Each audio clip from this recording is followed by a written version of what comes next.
Hello friends, I hope आप सब बहुत अच्छे होंगे। तो आज हम बात करेंगे एक बहुत ही कॉमन प्रॉब्लम के बारे में, मीन्स स्टमक एक, पेट दर्द।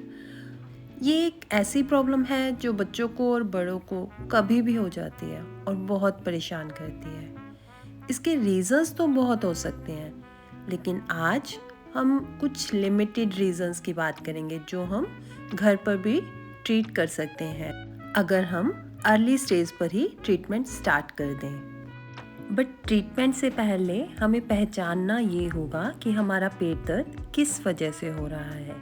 हमारा पेट दर्द धड़न की वजह से हो रहा है, या पेट के अंदर स्वेलिंग आ गई, या इंटेस्टाइनल इन्फेक्शन है, या गैस्ट्रिक या एसिडिक इशू है।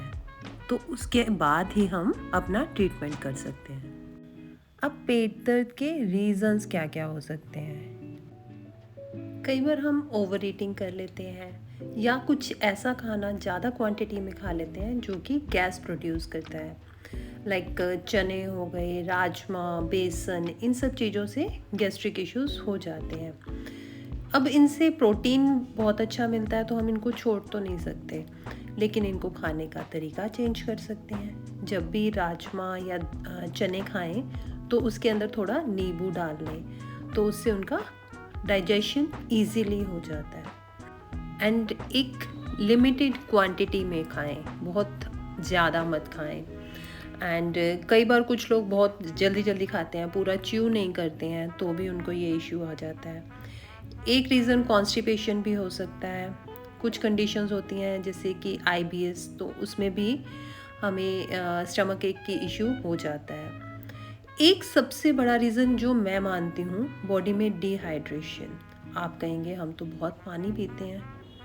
मैं भी यही मानती थी कि मुझे तो डिहाइड्रेशन हो ही नहीं सकता क्योंकि मैं बहुत पानी पीती हूँ, बट आई वॉज रॉन्ग।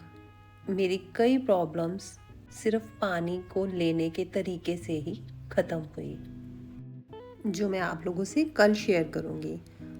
सो आज हम जान लेते हैं कि हमें प्रिवेंशंस क्या क्या फॉलो करनी चाहिए। सबसे पहले तो आप आइडेंटिफाई कीजिए कि आपको कौन सा फूड आपकी स्टमक हीट को ट्रिगर करता है या आपको एसिडिक इश्यूज क्रिएट करता है, और उसको आप अवॉइड करें।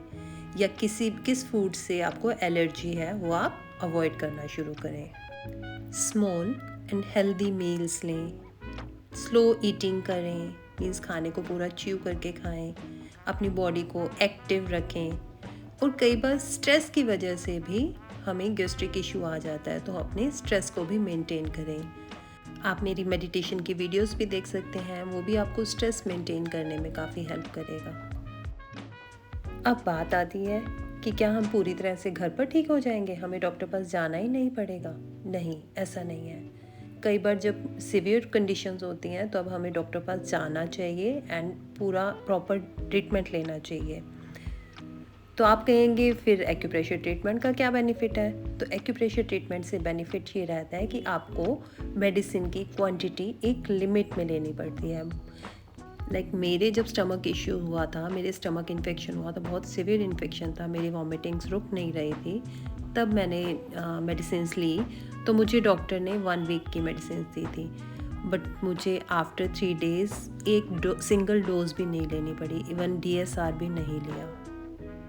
तो आप लोग भी ध्यान रखिए, जब ब्लोटिंग बहुत ज़्यादा हो, वॉमिटिंग सिवियर हो, फ्रीक्वेंट हो, पेन बहुत ज़्यादा हो, ब्लडी स्टूल्स हों, या स्टमक एक के साथ फीवर भी हो, तो डॉक्टर से कंसल्ट ज़रूर कीजिएगा। So try to listen your stomach and treat it on time, because healthy gut means healthy brain. So stay safe and stay connected, and like, share and subscribe for more such videos that will plug you to the divine nature. Thanks for watching.